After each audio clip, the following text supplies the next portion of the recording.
Gaya ng sinabi ko, hindi, wala at niwala sa artikulo yon. Yan na naman yung innuendo at insinuation na palaging dinidikit at sinasabi porkit nag-contribute o nagbigay.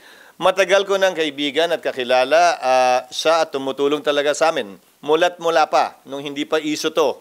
At tubong Sorsogon talaga siya. SP, sorry.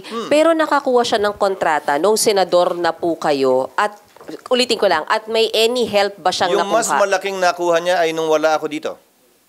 Sen, So, may- wala ako dito nun. Bibigyan Pero- namin yung figure sa inyo.